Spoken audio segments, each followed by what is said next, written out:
à toutes et à tous, je vous invite vraiment à vous avancer. J'espère que vous allez bien et surtout, bonne année! Bonne année! Est-ce qu'on peut vraiment déclarer ce matin que cette année encore, la grâce de Dieu est incomparable dans nos vies? Amen! Je vous invite à vous lever, à vous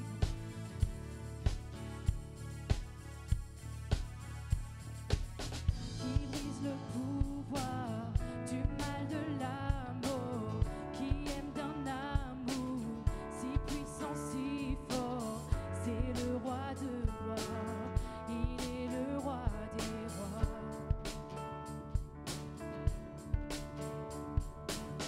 Qui secoue la terre par un saint tonnerre, qui nous émerveille par tant de mystères, c'est le roi de gloire, il est le roi des rois. Est-ce qu'on peut le déclarer ce matin? Quelle grâce incomparable, quel amour infini, que tu aies pris ma croix, que tu sois mort pour moi, tu as payé le prix pour qu'enfin je sois libre. Oh, Jésus, je te chante pour ce que tu as fait.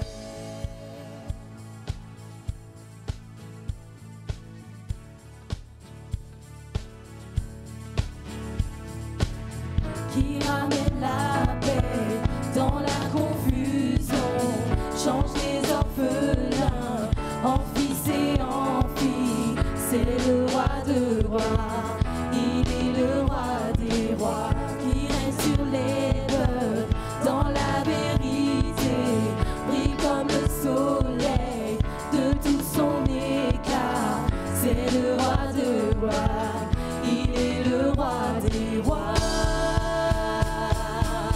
Quelle grâce incomparable,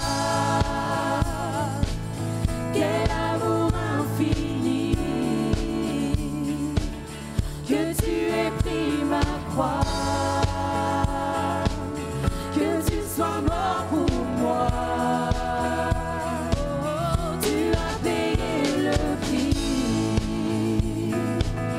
pour qu'enfin je sois libre.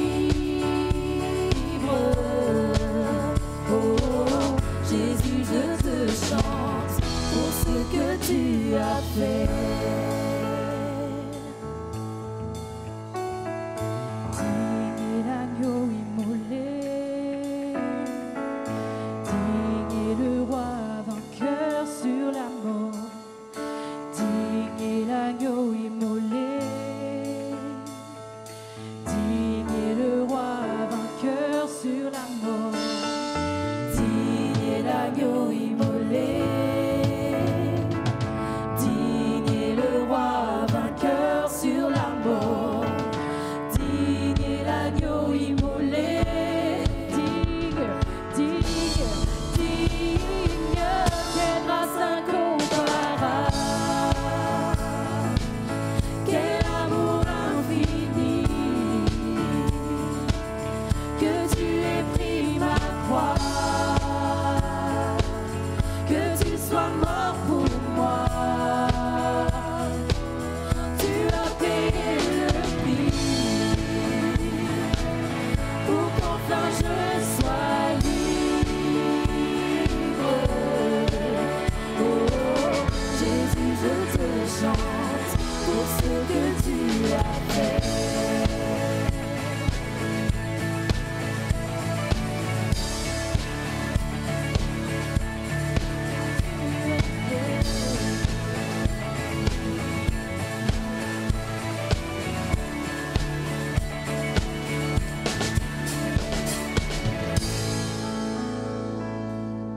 J'espère que vous êtes réveillés là. Un peu? Faites ça si vous êtes réveillés, s'il vous plaît. C'est la nouvelle année quand même. Ok. Est-ce qu'on peut déclarer ce matin, on le sait, mais on le sait pas toujours assez. Est-ce qu'on peut vraiment dire ce matin que notre Dieu, il est fort et... Est-ce qu'on peut le dire plus fort, s'il vous plaît, quand même? Dieu, il est fort et... peut le chanter ce matin. Oh, oh, oh, oh.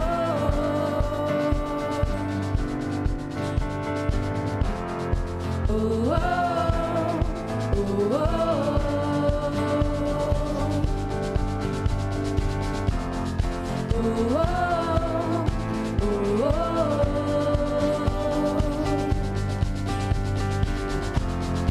Oh,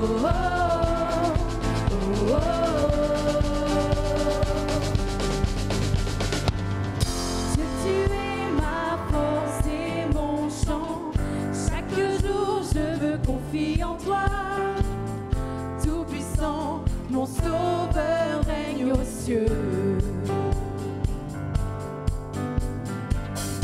Dieu, tu es ma force, mon appui, la forteresse où je me réfugie, le rocher qui protège ma vie. Malgré les ténèbres et les dangers qui m'entourent, je lève les yeux pour accueillir ton secours. Je ne craindrai pas si tu veilles sur moi. Je suis venu pour te rencontrer, pour proclamer que tu es fort et puissant. Nul ne peut te résister, sois glorifié. Dieu, tu es fort et puissant, rien n'est impossible à toi, ô roi des rois. Dieu, tu es fort et puissant, au-dessus de tous les noms, nous déclarons que tu es fort et puissant. Oh, oh, oh, oh, oh. Dieu, tu es fort et puissant. Oh, oh, oh, oh, oh.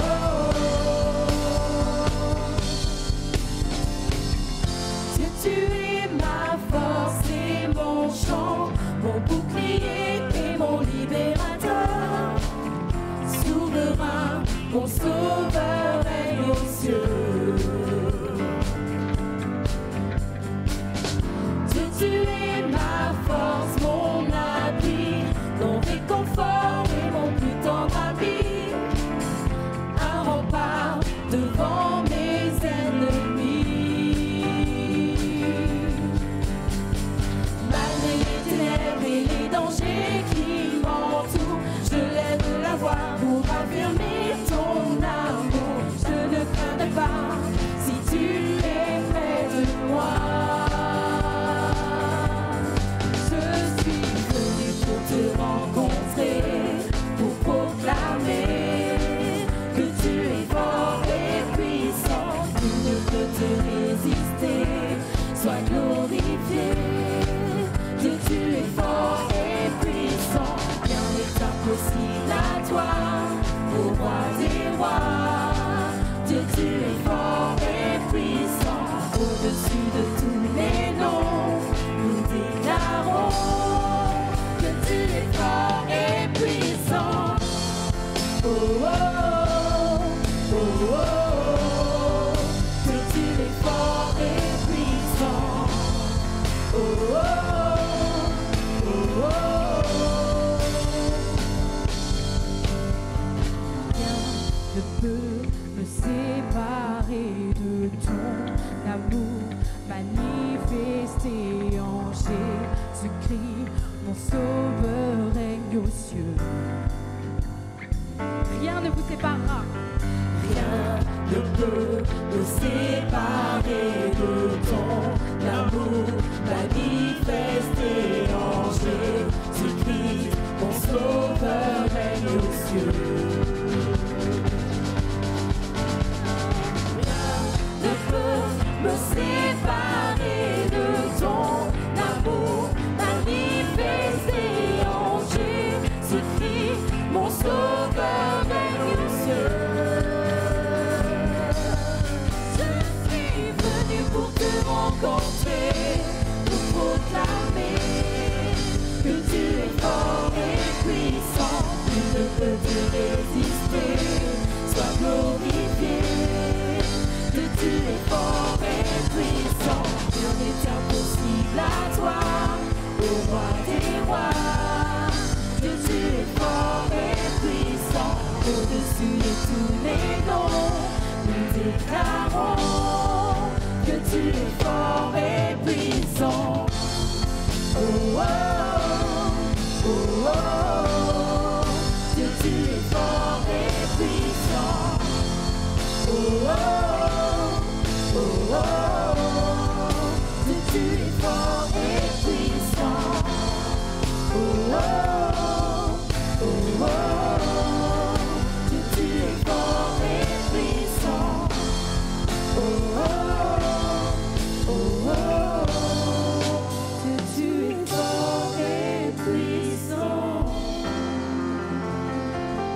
Tu es le Dieu fidèle à l'alliance éternelle.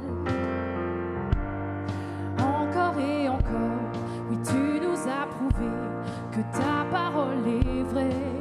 Quand vient l'ouragan et souffle les vents, je ne tremble pas. Maintenant je sais ce que tu promets, oui tu le feras. Tu es fidèle et bon pour moi. Tu es fidèle et bon pour moi. Oui, dans l'allégresse et dans la détresse, je louerai ton nom. Tu es fidèle et bon pour moi.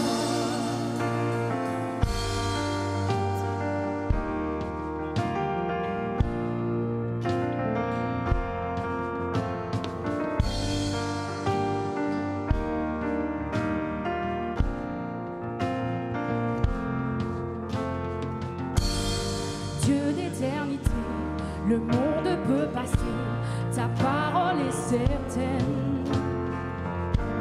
L'histoire en est témoin, tu tiens tout dans ta main, tu es fidèle et vrai.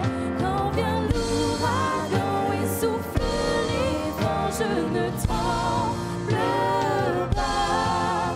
Maintenant je sais ce que tu promets, oui tu le feras. Tu es fidèle et bon pour moi. Tu es fidèle et bon pour moi. Oui, dans l'allégresse et dans la détresse, je louerai ton nom. Tu es fidèle et bon pour moi.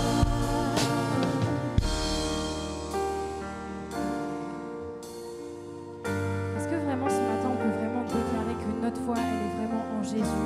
On sait qu'il est fidèle, on sait qu'il ne nous abandonne pas. Et parfois dans certaines situations c'est compliqué et on ne sait plus trop où on est et on a du mal à louer Dieu, mais vraiment qu'on puisse déclarer ce matin que Dieu est fidèle et que notre foi est en lui seul. Amen. Ma foi est en toi, Jésus, mon ancre et mon rocher. Oui, mon espoir à jamais, sur toi je peux compter. Ma foi est en toi, Jésus, mon ancre et mon rocher. Oui, mon espoir à jamais, sur toi je peux compter. Ma foi est en toi, Jésus, mon ancre et mon rocher. Oui, mon espoir à jamais, sur toi je peux compter.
parce que tu es vraiment avec nous chaque jour de notre vie, Seigneur. Que ce soit les jours, que ce soit les minutes, que ce soit les semaines, que ce soit les années. Seigneur, vraiment, tu ne nous abandonnes pas. Et vraiment, cette année encore, on veut s'attendre à toi parce qu'on sait que tu fais des miracles, Seigneur, que tu ne nous laisses pas. Amen.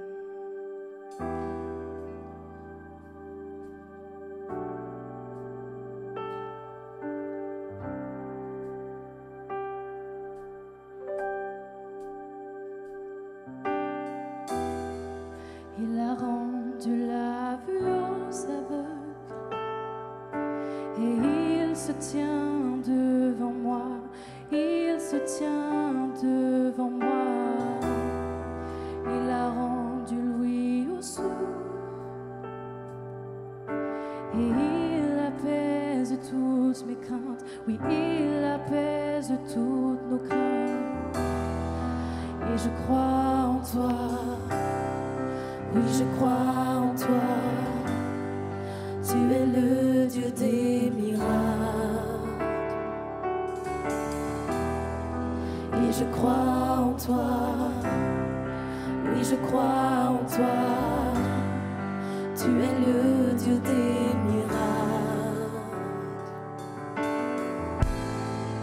Celui qui peut faire toutes choses, il tend sa main pour me bénir, il tend sa main pour me guérir.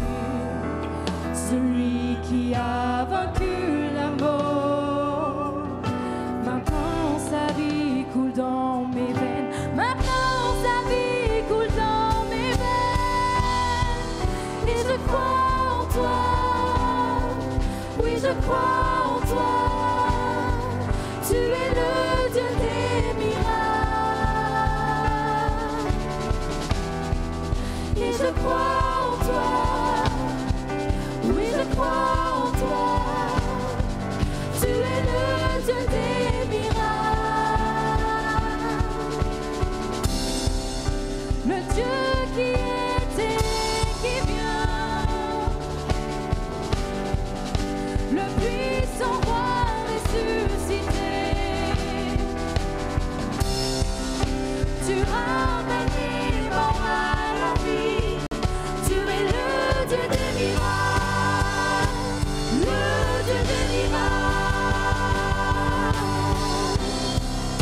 Le Dieu qui était, qui vient, le puissant roi ressuscité. Tu ramènes les morts à la vie. Tu es le Dieu des miracles, le Dieu des miracles. Et je crois en toi, oui je crois en toi, tu es le Dieu des miracles. Oui je crois en toi, oui je crois en toi, tu es le Dieu des miracles.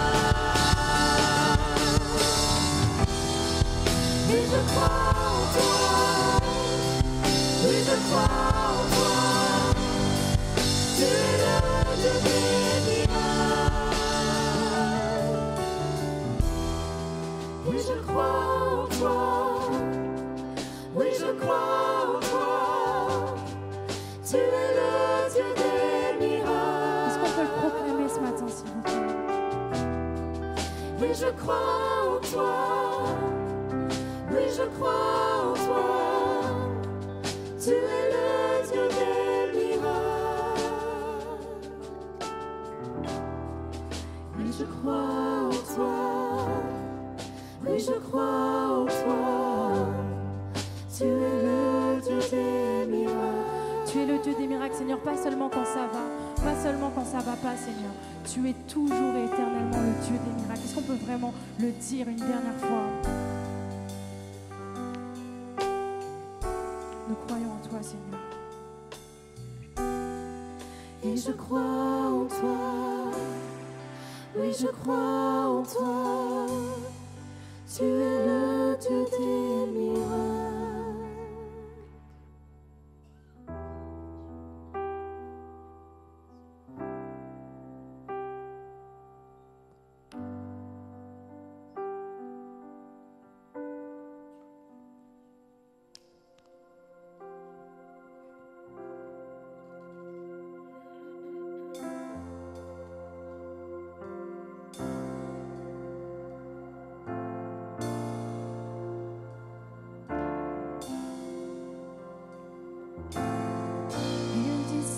montagnes ne bougeront pas. Ils disent ces chaînes ne casseront pas. Mais ils ne savent pas qui tu es. La puissance est dans ton nom. Ils disent qu'il n'y a aucune issue, que ces flots nous submergeront. À l'œuvre, ils ne t'ont jamais vu. La puissance est dans ton nom. Tant de puissance dans ton nom. Tu déplaces les montagnes, tu brises même la cassade. Dieu, nous croyons en toi. Quand tout semble impossible, tu fais un miracle. Dieu, nous croyons en toi.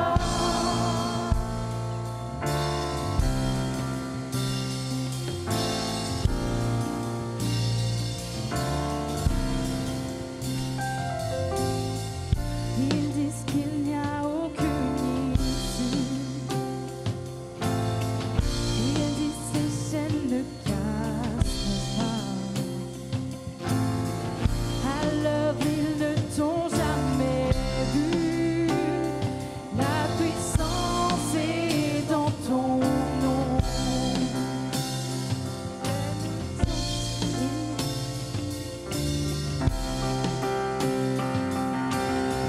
Que ces flots nous submergeront. À l'œuvre, ils ne t'ont jamais vu. La puissance est dans ton nom. Tant de puissance dans ton nom. Tu déplaces les montagnes, tu brises même la cassade. Dieu, nous croyons en toi. Quand tout semble impossible, tu fais un miracle. Dieu, nous croyons en toi. Tu déplaces les montagnes, tu brises même la cassade. Dieu, nous croyons en toi. Quand tout semble impossible, tu fais un miracle. Dieu, nous croyons en toi. Tu déplaces les montagnes, tu brises même la cassade. Dieu, nous croyons en toi. Alléluia. Il est bon. Il est bon notre Dieu, n'est-ce pas? Il est tellement merveilleux. Alléluia. Alors que nous arrivons à ce moment de la Sainte Seine, comme nous le savons, et pour ceux qui ne le savent pas, c'est ce moment où nous pouvons nous souvenir, nous rappeler de ce que Jésus a accompli à la croix pour toi et pour moi. Il a été crucifié à cause de nos péchés. Son corps a été brisé et son sang a coulé pour toi et pour moi. Et il a dit de nous souvenir de ce moment. Et à chaque fois que nous allons nous assembler, de pouvoir célébrer ce moment que nous allons célébrer ensemble actuellement. Et vous savez, lorsque nous prenons le repas du Seigneur, parce qu'on l'appelle le repas du Seigneur, la fraction du pain, la table du Seigneur, nous ne pouvons pas prendre ce repas n'importe comment. Éprouvons nos cœurs, examinons-nous, que rien ne nous condamne. Et si c'est le cas, Jésus te donne cette possibilité, cette grâce de pouvoir confesser ton ou tes péchés. Et la parole de Dieu nous dit qu'il est juste et fidèle pour nous pardonner. Amen.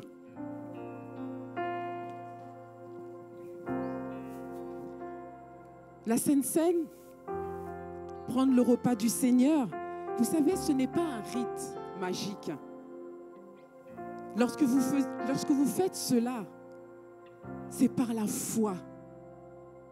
La foi par laquelle vous activez les bienfaits de la mort et de la résurrection de Christ, de ce sacrifice qu'il a acquis à la croix de Golgotha pour nos péchés. Rappelez-vous de ceci. Alors que vous avez en main ce pain qui représente le corps de Jésus qui a été brisé pour nous, alors que vous avez en main ce vin où nous, ici, nous prenons le jus de raisin qui représente le sang de Jésus qui a coulé pour nous, je vais lire dans 1 Corinthiens chapitre 11, versets 23 à 27. Sens-toi libre. Car j'ai reçu du Seigneur ce que je vous ai enseigné. C'est que le Seigneur Jésus, dans la nuit où il fut livré, prit du pain et, après avoir rendu grâce, le rompit et dit: prenez, mangez, ceci est mon corps qui est rompu pour vous. Faites ceci en mémoire de moi. De même, après avoir soupé, il prit la coupe et dit: cette coupe est la nouvelle alliance en mon sang. Faites ceci en mémoire de moi, toutes les fois que vous en boirez. Car toutes les fois que vous mangez ce pain et que vous buvez cette coupe, vous annoncez la mort du Seigneur jusqu'à ce qu'il vienne. Et il continue pour nous exhorter en disant: c'est pourquoi celui qui mangera le pain ou boira la coupe du Seigneur indignement sera coupable envers le corps et le sang du Seigneur.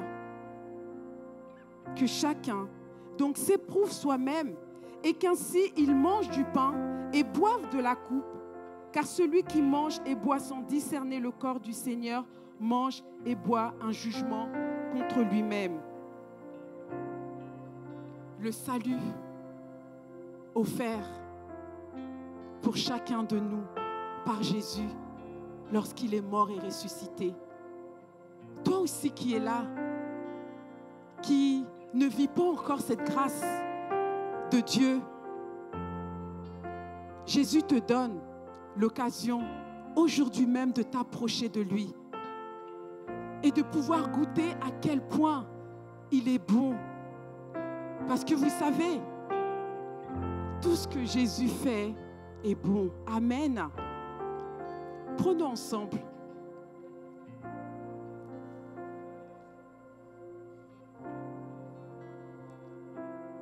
Ce pain qui représente le corps de Jésus qui a été brisé pour nous. Mangeons et souvenons-nous, rappelons-nous de ce qui s'est passé.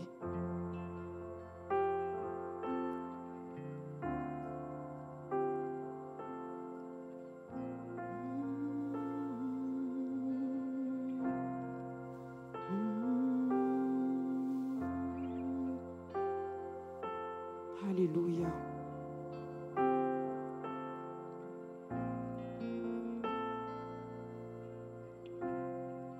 Il prit cette coupe qui représente le sang de Jésus qui a coulé pour toi et moi.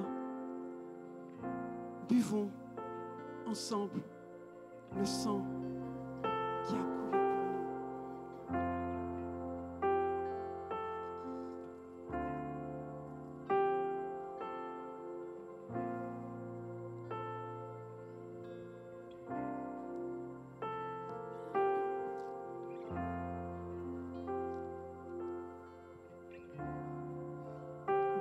notre Jésus. Et j'avais vraiment à cœur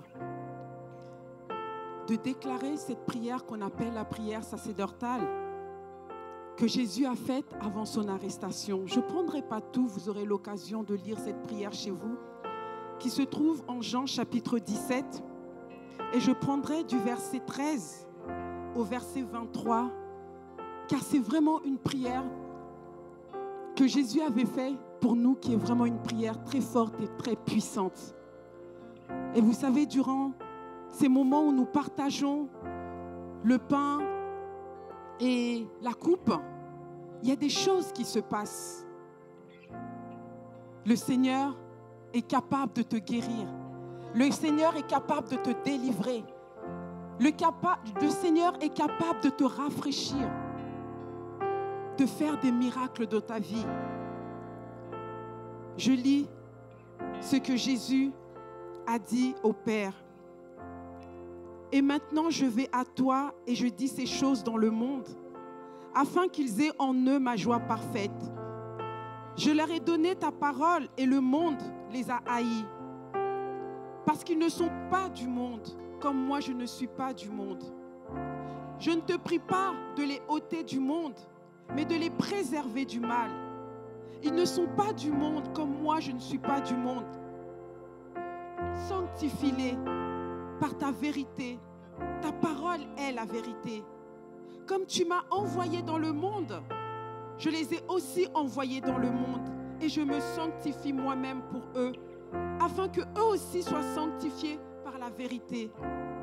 Ce n'est pas pour eux seulement que je prie, mais encore pour ceux qui croiront en moi par leur parole, afin que tous soient un, comme moi, comme toi, Père, tu es en moi, et comme je suis en toi, afin que eux aussi soient un en nous, pour que le monde croie que tu m'as envoyé.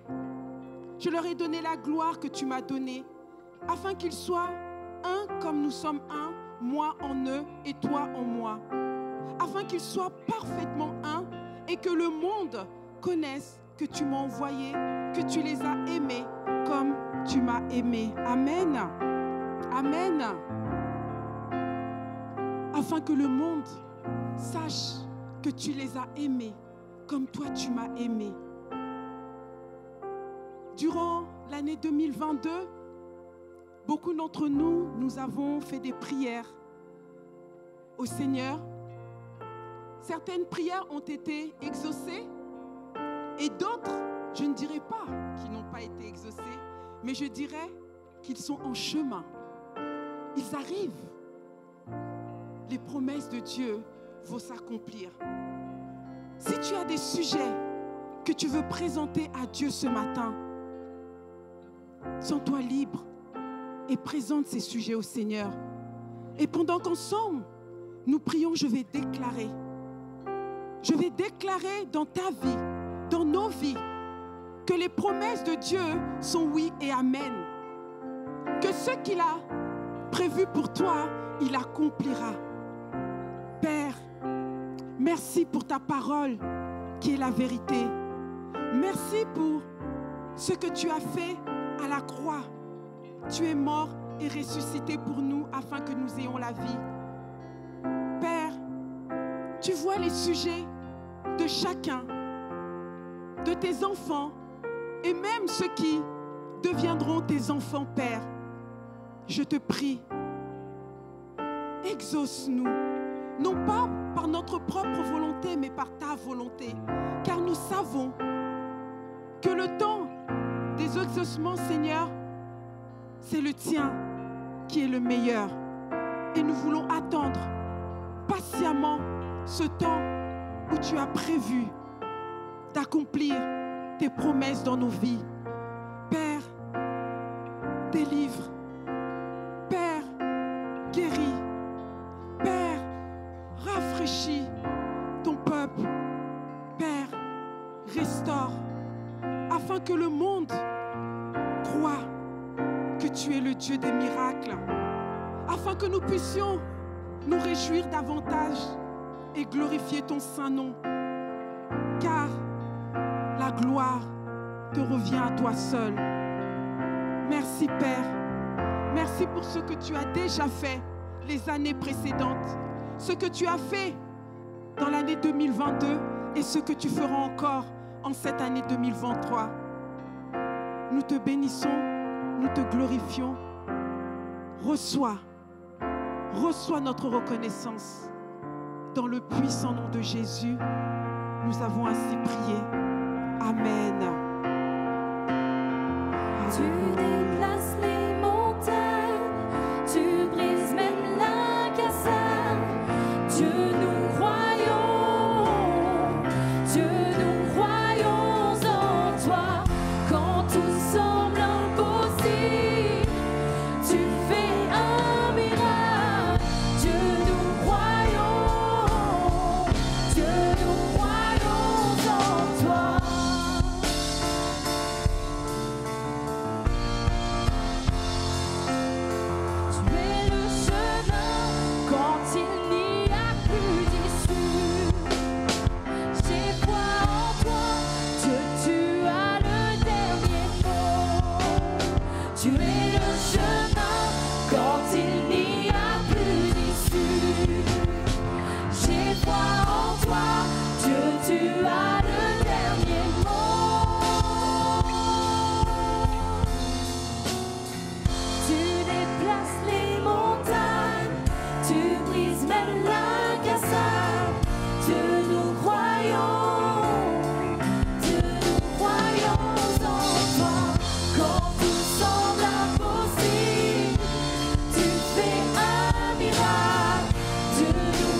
en toi.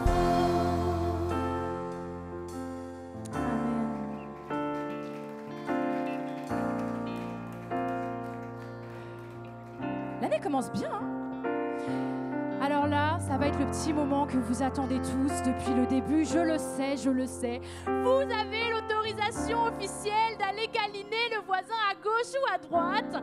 Vous avez 1 minute pour vous faire des bisous et après on va commencer le message.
terminé. Oh, vous avez eu 2 minutes alors qu'on en a annoncé une seule. Allez, terminez votre petite accolade, votre bisou.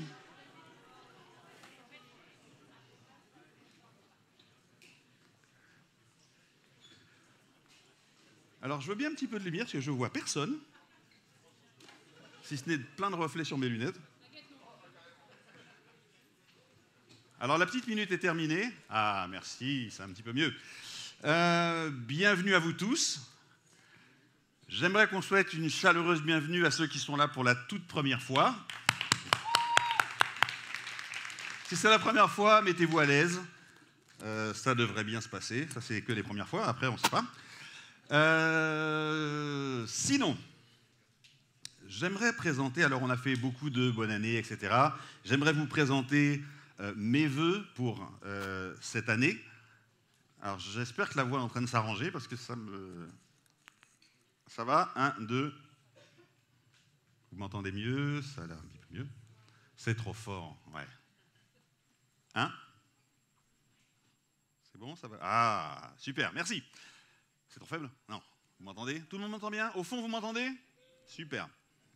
Alors, chaque année, on s'attend à de bonnes choses. On va le voir dans le message tout à l'heure. Des bonnes choses arrivent, la bénédiction de Dieu est là. Dieu a préparé des choses pour chacun d'entre vous, individuellement, pour vos familles. Il a préparé des choses pour nous aussi, en tant qu'Église. Et vraiment, mon souhait, mon vœu ce matin, c'est que chacun d'entre nous, nous puissions entrer exactement dans ce que le Seigneur a préparé pour nous. Amen. Le Seigneur a préparé beaucoup de bonnes choses pour vous, que vous puissiez les recevoir et que vous puissiez traverser les moments moins simples, les moments compliqués, difficiles, et que le Seigneur puisse vous donner la victoire sur toutes ces choses. Amen. En tant qu'Église, on va regarder 2 axes, on va dire. On va travailler un peu plus sur la communion fraternelle. Donc, alors, les femmes, vous avez vu, elles ont déjà commencé, les hommes aussi, mais aussi, en tant qu'Église, on met 1 fois par mois, en tout cas très régulièrement, nous aurons des repas ici. Donc, après le culte le dimanche, on restera ensemble. Il y a des surprises qui sont en train de se préparer. Je ne vous dis pas quoi, mais on ne viendra pas juste déjeuner, se regarder dans les yeux. On est en train de préparer des choses et ça va vous plaire. Et je pense que ça va être quelque chose de très, très, très, très bien. OK. À partir de ce dimanche, à partir de la semaine prochaine, toutes les activités de l'Église reprennent. On a même une nouvelle activité qui commence la semaine prochaine. Donc, on va vous l'afficher. Il s'agit d'une étude biblique qui a été mise sur pied. Alors, elle va être principalement... l'intervenant principal sera Grâce. Pourquoi elle ne s'affiche pas, l'étude biblique? Ah, merci, il suffit de demander.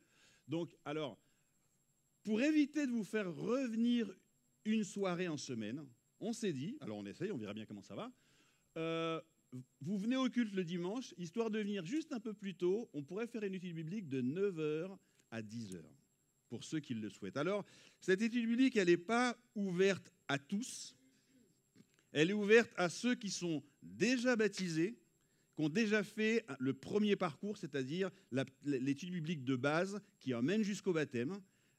Et après, celle-là, le niveau est un petit peu plus haut et elle nécessite aussi une inscription. Alors, j'avais un petit document, tu me le passes, Lolo, s'il te plaît, à côté de toi. Alors, ce document, vous le trouverez à l'accueil. Il y a un petit QR code. Si vous souhaitez vous inscrire, vous avez juste à le flasher et ça vous mettra dans le groupe de l'étude biblique. Alors, les places sont limitées. On a des petites salles. On ne pourra pas accueillir 40 personnes. Donc, je vous invite, il y a déjà des inscrits, donc je vous invite à vous inscrire dès la fin du culte. Oui, voilà. Alors, plusieurs choses déjà cette semaine. Donc, je vous ai dit tout à l'heure qu'on allait mettre l'accent sur la communion fraternelle. Donc, nous avons une rencontre pour les hommes ce vendredi, d'accord?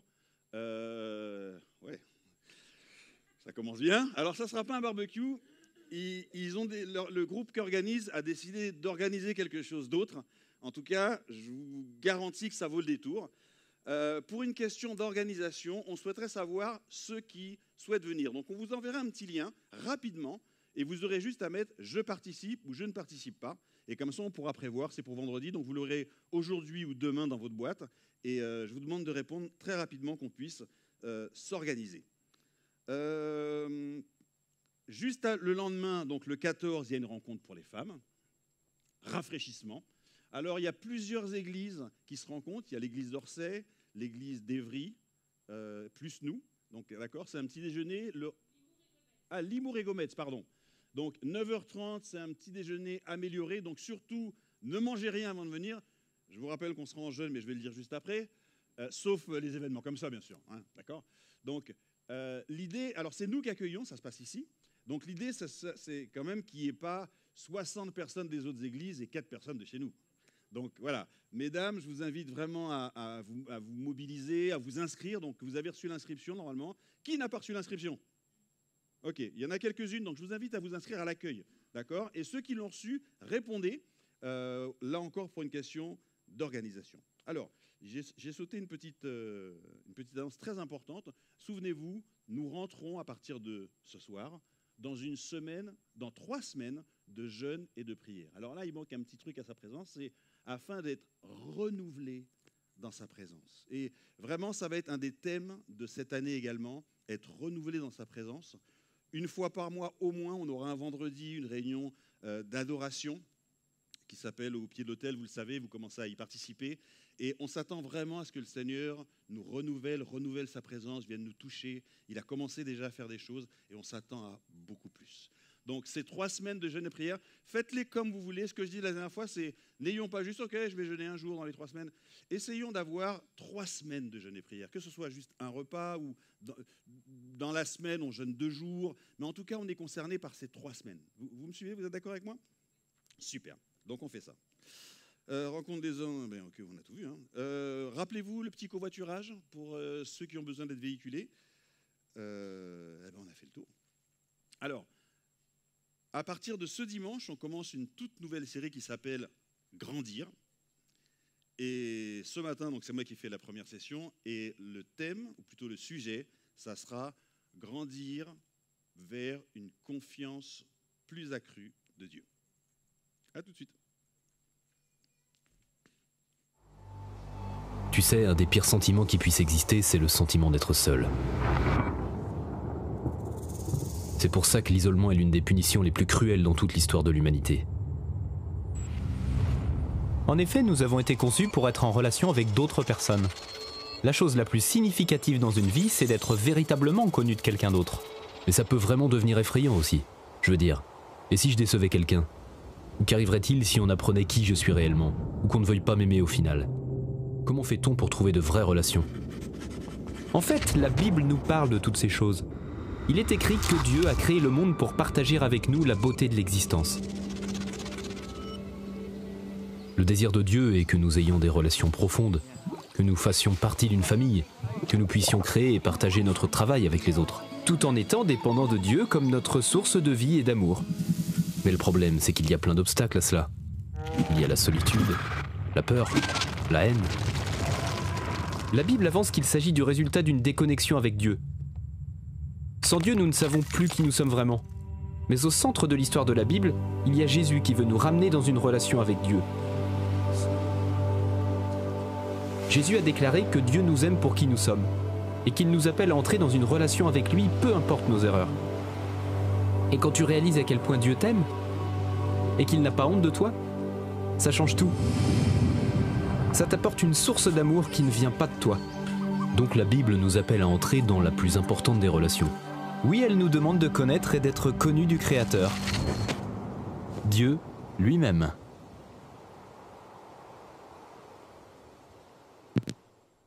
C'est rapide. Rebonjour. Alors, nouvelle série, Grandir pour une meilleure version de toi. Dans toute la création, dans toute la nature, on voit que tout ce qui est organique grandit. Quand ça ne grandit pas, c'est une cata. D'ailleurs, il y a très longtemps, j'ai entendu l'histoire d'un prédicateur, d'un pasteur qui visitait des familles. Et il est allé dans une famille où il ne comprenait pas, mais ils étaient toujours tristes à l'église, etc., etc. Il allait les voir. Et là, il a compris pourquoi. En fait, ils lui ont expliqué qu'ils avaient eu un enfant, et l'enfant était là. Donc, lorsqu'il s'est penché sur le berceau, il a compris. En fait, l'enfant avait eu une maladie petit, et du coup, son corps n'a jamais grandi. Il y a juste sa tête. Il avait une tête d'adulte avec un corps qui était resté un corps de bébé. Nous devons grandir. Nous devons croître. Lorsqu'on regarde dans la Bible, on voit Jésus, les apôtres, constamment, Jésus faisait ces remarques à ses disciples. Vous avez encore une petite foi? C'est-à-dire, elle n'a pas encore grandi, les gars, la foi? Elle en a encore au niveau... On voit Paul, on voit l'auteur des Hébreux dire, les gars, on aimerait bien vous donner de la viande, quelque chose, de la nourriture solide, et on a encore amené à vous donner vous savez, du lait. Parce que vous ne grandissez pas. On n'a pas beaucoup de détails sur la vie de Jésus étant petit, sur son enfance. Mais dans le peu que nous avons, on a cette phrase ou ce verset qui dit « Jésus grandissait en stature et en grâce devant les hommes et devant Dieu. » Il y a toujours cette notion de croître et de grandir. Et en fait, il y a plusieurs aspects de nos vies où nous devons grandir. Évidemment, physiquement, mais ça, on le sait bien. Alors, il y en a qui sont plus grands que d'autres, d'autres plus petits. Je ne fais pas partie des plus grands, d'ailleurs. Mais nous savons que nous devons aussi grandir spirituellement. Et dans ce spirituellement, il y a plusieurs aspects, plusieurs sphères, plusieurs compartiments de notre vie où Dieu souhaite que nous puissions grandir. Donc, tour à tour, avec les prédicateurs qui vont prendre la parole dimanche après dimanche, nous allons pointer des sphères de nos vies, des compartiments de nos vies où nous pourrions grandir. On va essayer de s'inspirer les uns les autres pour pouvoir grandir dans ces sphères de nos vies. En ce qui me concerne, ce matin, je l'ai dit tout à l'heure, grandir dans la confiance en Dieu. Jusqu'où es-tu capable de faire confiance à Dieu? On a tous une limite. Et Dieu souhaite que cette limite soit élevée, jour après jour, semaine après semaine, année après année. On ne peut pas rester avec ce même niveau de confiance en Dieu. Deuxième question peut-être, c'est même pas une question, la perception que nous avons de Dieu détermine jusqu'où nous lui faisons confiance. Dans mon parcours avec Dieu, il y a des moments où j'ai vraiment réalisé que j'avais grandi. Vous savez comment je l'ai su? Parce que je me suis trouvé dans des situations où je sais que habituellement, je serais désespéré. Et je serais en train de dire « Oh, mais Seigneur, mais pourquoi? Pourquoi moi? Seigneur, pourtant je vais à l'église, mais pourquoi ça m'arrive ?» Et il y a des choses qui me sont arrivées, et quand elles sont venues, évidemment, ça m'a perturbé, ça m'a fait réfléchir, ça m'a peut-être empêché de dormir, mais j'ai réussi à prier, à faire confiance en Dieu, et je suis sorti de cette situation. Et là, j'ai su que j'avais grandi.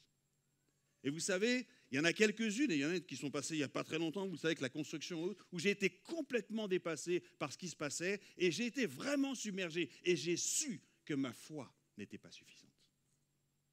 Et ce que Dieu fait tout le temps, c'est essayer de lever cette confiance qu'on a en lui. Et je sais que pour vous, c'est exactement la même chose. Comment est-ce que je le sais?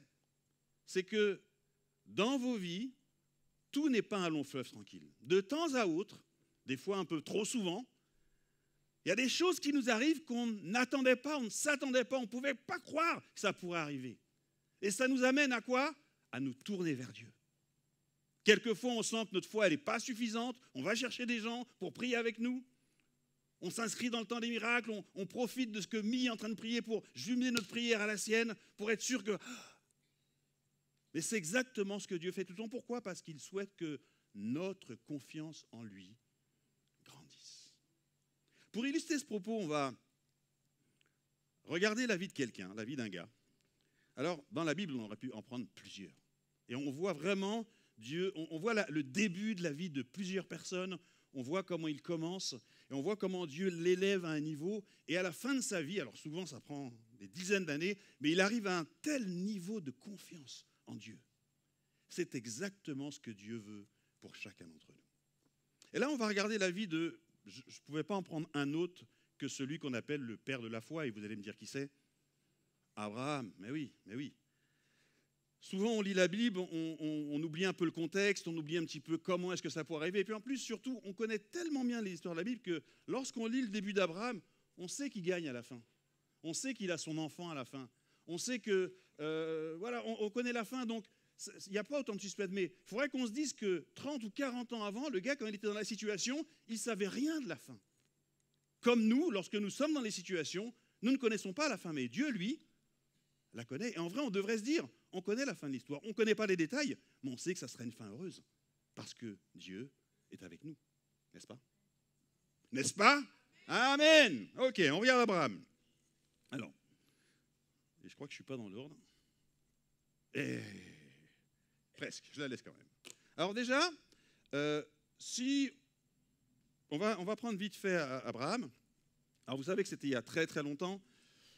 Dieu appelle Abraham, il était avec son père, sa mère, sa famille. Et Dieu dit à Abraham, écoute Abraham, tu vas laisser ta famille, tu vas prendre ta femme, tes chameaux, tes brebis, et tu vas les laisser. Abraham, à cette époque-là, il habitait là. Je ne sais pas comment ça marche ce truc. Wow, super. Il habitait là. Il y en a qui pensent qu'il habitait là.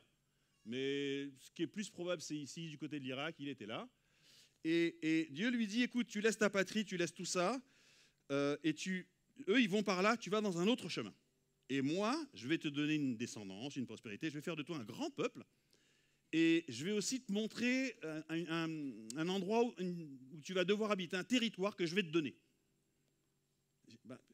J'imagine n'importe quel d'entre nous, Dieu nous dit ça. José, Dieu vient de dire ça, et tu dis, écoute, je t'emmène là, etc. On dit oui, Abraham, il a dit oui. Alors, déjà en soi, c'était quelque chose d'extraordinaire, parce que quand on lit comme ça, on ne se rend pas compte, mais quand on regarde les détails, Abraham avait déjà 80 ans à cette époque-là. Sa femme était déjà stérile, et elle avait passé l'âge d'avoir des enfants, déjà. Vous voyez? Et Abraham dit, ok, j'y vais, pas de problème. Tu veux me donner une postérité, on y va. Et Abraham ne savait pas où il allait. Il a dû se dire, écoute, déjà, peut-être que dans la tête d'Abraham, c'était, écoute, Dieu m'appelle, super, j'ai pas eu d'enfant, je vais enfin réussir à en avoir. Il va m'envoyer à 10 km de là, donc 10 km ça va, je peux le faire en quelques heures. Et puis j'imagine que la saison prochaine ou la saison d'après, ma femme sera enceinte. Ce qui, déjà en soi, est un miracle. Mais ce n'était pas tout à fait le plan de Dieu. Le plan de Dieu, c'était qu'il parte de là, qu'il arrive là. Je ne vous dis pas les milliers de kilomètres à parcourir. Et puis en même temps, ce périple, ce parcours a duré plus de 20 ans. Je ne sais pas, mois après mois, quand Abraham allait voir sa femme, alors ça y est, c'est bon? Non, alors c'est bon. 20 années. Et Dieu lui disait, ok, tu marches, tu vas jusqu'à là, tu vas jusqu'à là. Ouais, mais on s'arrête quand? Tu vas jusqu'à là. Tu sais, comme les enfants, papa, on est arrivé? Non, papa, on est arrivé. 20 ans. J'essaie de vous remettre dans le contexte parce que c'est pas si simple que ça. C'est pas si simple que ça. Et pour ceux d'entre vous qui connaissez l'histoire de la Bible, alors pour ceux qui ne savent pas, c'est Genèse de 12 à 24, mais il a eu des moments d'interrogation, Abraham. Mais écoute, c'est pas possible, ça va pas se passer, ça sera Eliezer, enfin bref. Il a eu des moments je ne vais pas dire de doute, parce que je ne pense pas que le mot soit approprié, mais des moments de questionnement. Et il a passé 20 ans et il a été jusqu'au bout. Alors, lorsqu'on lit l'Ancien Testament, on ne sait pas pourquoi, on ne sait pas comment il est arrivé à aller jusqu'au bout. Mais dans le Nouveau Testament, on a une petite fenêtre qui s'ouvre. On va la lire ensemble. Romains 4, 18. Ça nous parle d'Abraham et comment il a réussi à maintenir la foi. Et moi, je pense que pendant tout ce parcours, et on le verra tout à l'heure, sa foi, non seulement elle s'est maintenue, mais elle a grandi, jusqu'à arriver à un point qu'on verra tout à l'heure. En tout cas, comment il a tenu? Là où toute espérance paraissait insensée. C'était fou. Il a espéré et s'est cramponné avec foi à quoi? À cette promesse que Dieu lui a faite. Nombreuse sera ta descendance. Abraham, il n'a pas la chance que nous avons. On a une Bible avec 3000, 4000, il y a même un livre qui a recensé 8000 promesses de la Bible. Lui, il en avait une Et il s'est cramponné à cette seule promesse. J'ai envie de vous dire que peu importe dans quelle situation vous êtes, si vous réussissez à trouver une promesse qui est en adéquation avec la situation que vous vivez et que vous croyez à cette promesse, elle s'accomplira. Je ne sais pas combien de temps il va passer. Et Émile a dit tout à l'heure, on ne s'est pas du tout concerté sur ce qu'on allait dire. Mais la promesse de Dieu, c'est sûr, elle s'accomplit. Regardons un petit peu plus loin ce que dit Abraham. Ainsi, il est devenu le père d'une multitude de peuples. Naturellement, il savait, c'est marrant ça, il savait qu'étant presque centenaire, son corps n'avait plus le pouvoir de procréer. Il savait aussi que Sarah n'était plus en état d'avoir des enfants. Malgré tout, mais toutes ces considérations ne l'ont pas fait vaciller dans sa foi. S'appuyant sur la promesse divine, il ne succomba pas au doute. Puisant sa force dans la foi, il fit honneur à Dieu en étant, et regardez bien, pleinement persuadé que Dieu est capable de tenir sa parole et d'accomplir ce qu'il a promis. C'est précisément cette attitude qui lui attira la bienveillance de Dieu. J'aimerais faire un premier point. Nous lisons la Bible, pas juste parce qu'il y a des histoires dedans. Nous ne lisons pas la Bible juste parce que c'est un devoir, le pasteur nous dit qu'il faut lire la Bible tous les jours, ou bref, ou parce qu'on a le petit calendrier avec les versets. Nous le savons, dans la Bible, il y a la parole de Dieu qui est enfermée. Et il y a des passages très clairs. Alors, je ne prendrai même pas ceux de l'Ancien Testament, bien que nous ayons plein de promesses dans l'Ancien Testament. On pourrait prendre celles du Nouveau Testament, ou peut-être même quelques phrases de Jésus. Et comme Abraham, s'y cramponner. Lorsque Jésus te dit « Ne crains point, je suis avec toi tous les jours ». Cette simple promesse prononcée par Jésus, elle devrait suffire à apaiser toutes nos craintes. Quelle que soit la situation dans laquelle nous sommes, nous ne serons jamais, en tout cas je ne le crois pas, dans une situation pire que celle d'Abraham. En vrai, c'était fichu d'avance. C'était voué à l'échec. Tu as une femme stérile, en plus elle est vieille, toi-même tu es vieux, tu n'as plus de force, et on te demande d'aller à perpète, et en plus, c'était pas possible. Mais dans combien de situations nous nous trouvons où, humainement, c'est pas possible? Bien que souvent, c'est un petit peu possible, sauf que nous, on ne sait pas comment le déclencher.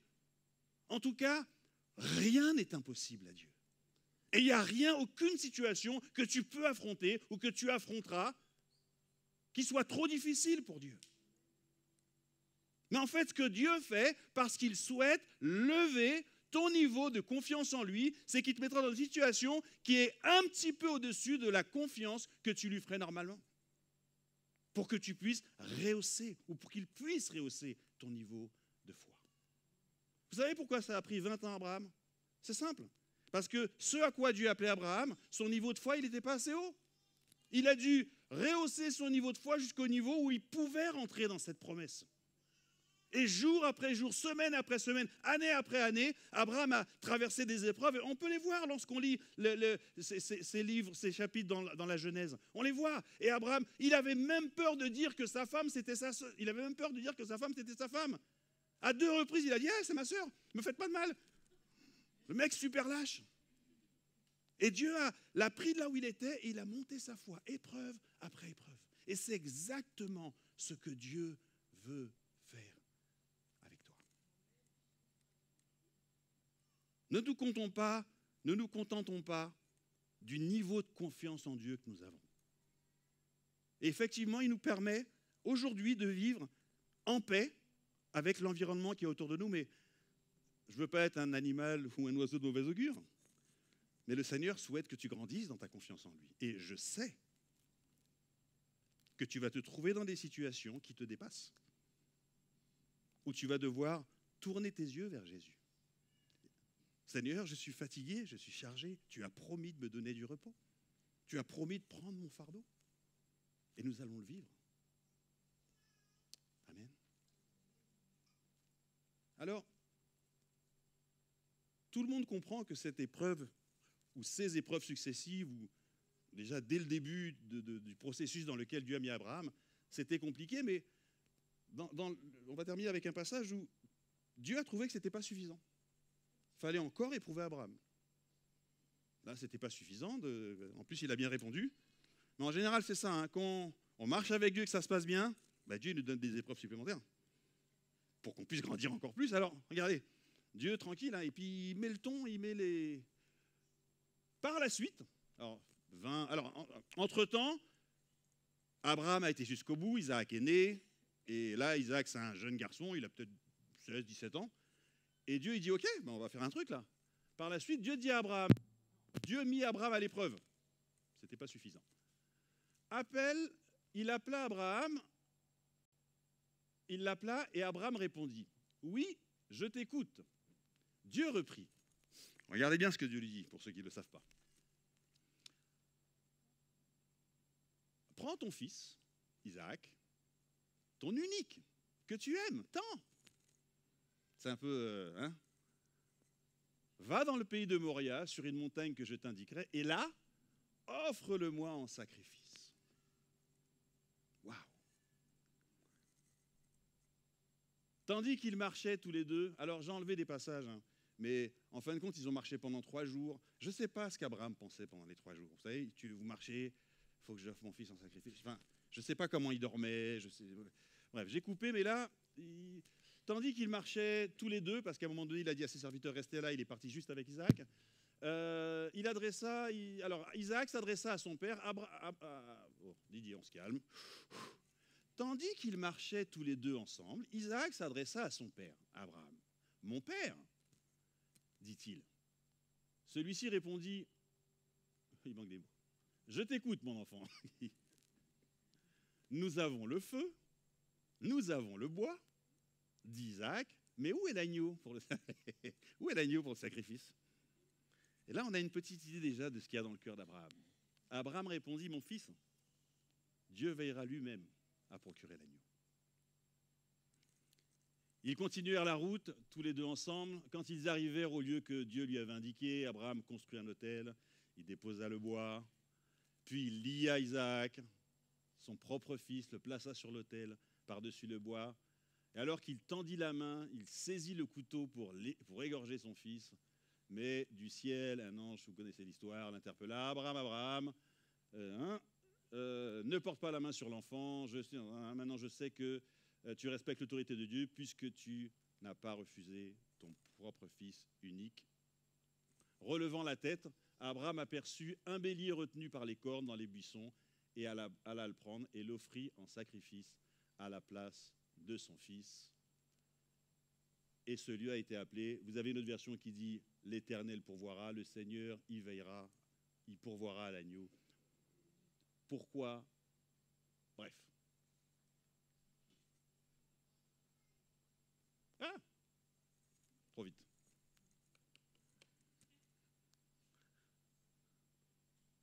Pendant ces 20 et quelques années, Abraham a serré une promesse dans son cœur.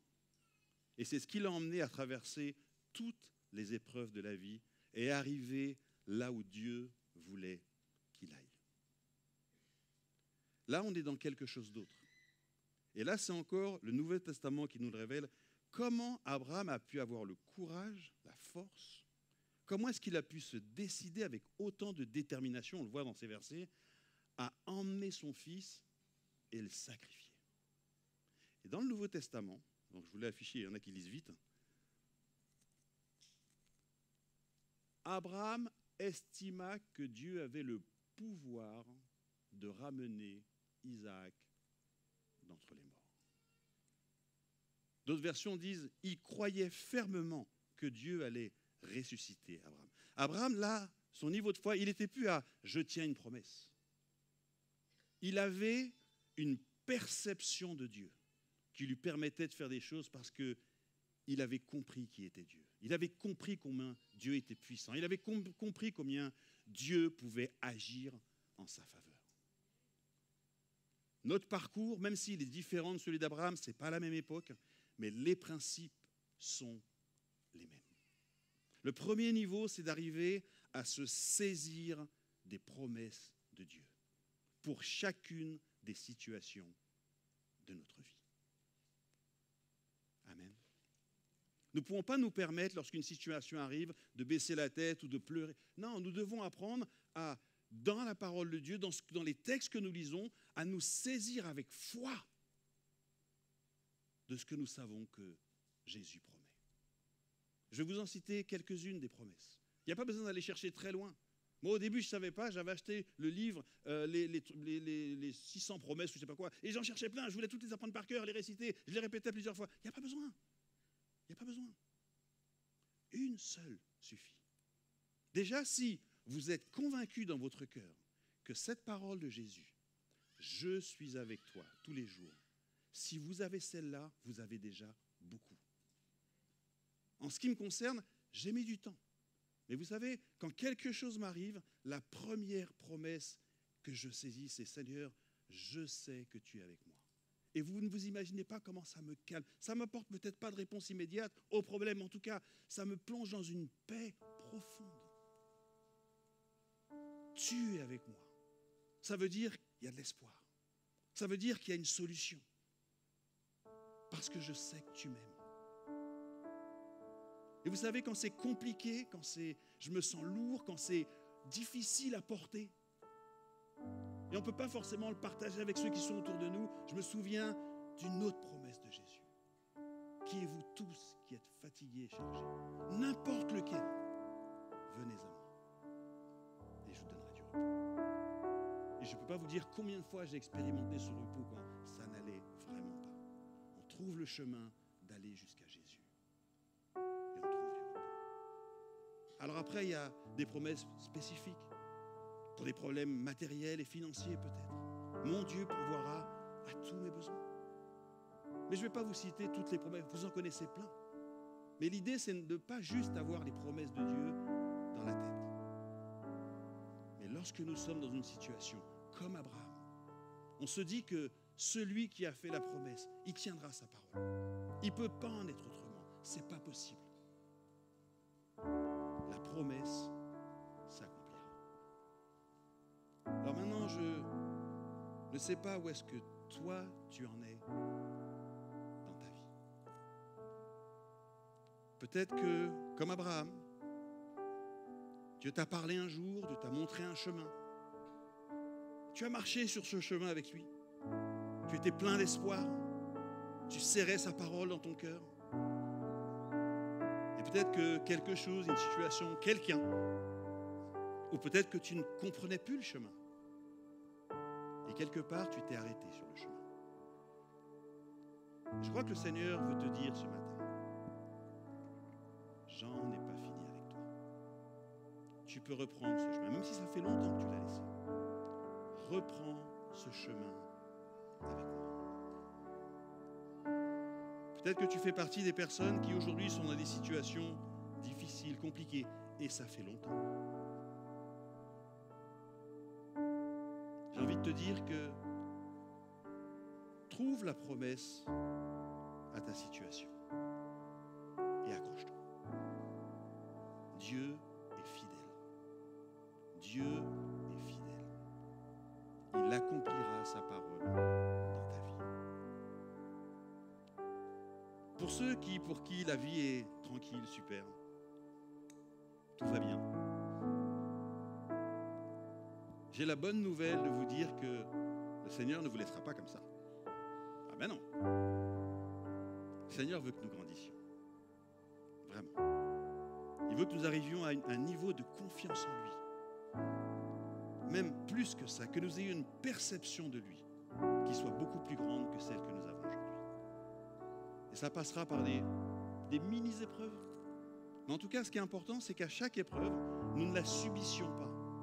Mais qu'en vainqueur, nous puissions l'affronter.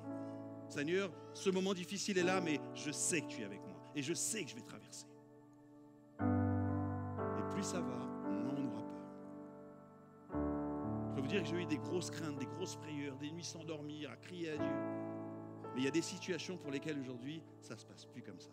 Quand ça m'arrive, j'ai déjà rencontré Dieu dans ces situations-là. Et je sais qu'il est fidèle. Et c'est la même chose pour chacun d'entre nous. Et vraiment, cette année, je vous invite à être attentif à ce que Dieu fait dans vos vies et à le laisser lever votre niveau de confiance en lui. Je vous invite à vous lever. On va chanter ce chant qui dit « Tu es là, présent parmi nous ». La deuxième partie, j'essaie de m'en souvenir, elle dit « Tu ferais un chemin, tu opères des miracles, tu tiens tes promesses, lumière dans les ténèbres, voici qui tu es. » Je vais vous inviter dans la première partie du chant qui va tourner un petit peu, qui dit « Je t'adore », à vous connecter à Dieu. Si tu peux, ferme les yeux. Connecte-toi à Dieu. Laisse-le reprendre ton niveau de foi, ton niveau de confiance en lui, et laisse-le l'élever ce matin. Laisse-lui te donner la force et la foi dont tu as besoin. Tu as peut-être besoin d'être rempli de paix, d'espérance, d'espoir. Tu as besoin de prendre conscience peut-être que Jésus est vraiment à tes côtés, bien plus proche que tu n'imagines. Et ça ne dépend pas de toi, de ce que tu fais ou de ce que tu ne fais pas. Ça dépend de ce que lui, il a fait pour toi. Et il a été jusqu'à donner sa vie pour que tu puisses recevoir la paix. Seigneur, merci pour ta présence ce matin. Seigneur, je veux prier pour chacun qui est présent ici. Seigneur, tu sais où nous en sommes, tu connais notre niveau de foi, ceux qui en ont des grands, des petits, des moyens. Mais ce qui t'intéresse, Seigneur, c'est que chaque jour, ce niveau de foi et de confiance en toi puisse grandir un peu plus. Et Seigneur, nous voulons te dire, nous sommes candidats. On sait que tu nous as déjà inscrits à ce processus. Mais Seigneur, ce n'est pas malgré nous. Nous voulons être acteurs également. Nous voulons grandir dans notre foi. Nous voulons grandir dans notre confiance en toi. Merci Jésus.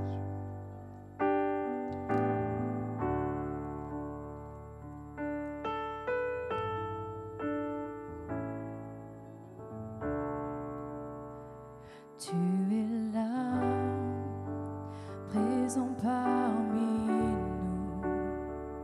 Mon cœur t'adore, mon cœur t'adore. Tu es là, agissant parmi nous. Mon cœur t'adore, mon cœur t'adore. Tu crées un chemin au Père des miracles, tu tiens tes promesses, lumière dans les ténèbres, mon Dieu, voici qui tu es. Tu crées un chemin au Père des miracles, tu tiens tes promesses, lumière dans les ténèbres, mon Dieu, voici qui tu es. Tu es là, présent parmi nous. Mon cœur t'adore, mon cœur t'adore. Tu es là, tu restaures les cœurs brisés. Mon cœur t'adore, mon cœur t'adore. Tu es là, présent parmi nous. Mon cœur t'adore, mon cœur t'adore. Tu es là, tu restaures mon cœur brisé. Mon cœur t'adore, mon cœur t'adore.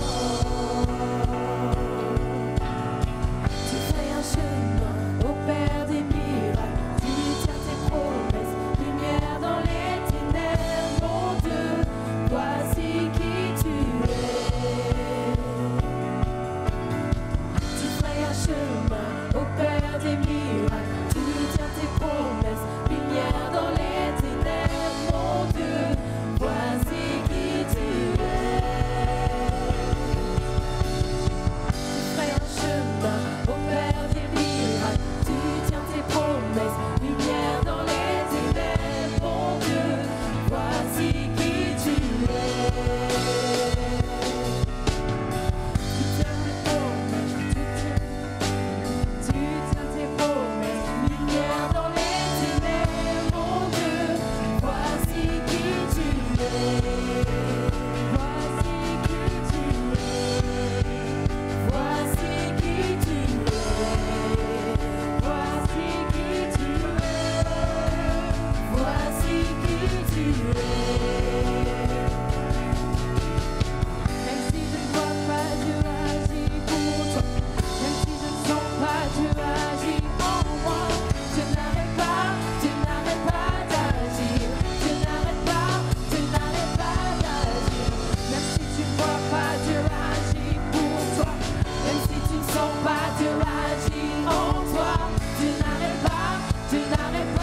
arrive à la fin de ce culte. J'espère que vous avez tous passé un bon moment, que vous vous sentez ressourcés pour affronter cette semaine et que quand vous vous retrouverez dans des situations compliquées et fatigantes dans lesquelles vous ne voulez pas être, vous direz « Le Seigneur est en train de travailler ma foi ». Amen. Je vous remercie à toutes et à tous. Je vous souhaite vraiment un bon dimanche, une bonne semaine et on se retrouve la semaine prochaine. Même lieu, même heure, même patate. Bon dimanche à toutes et à tous.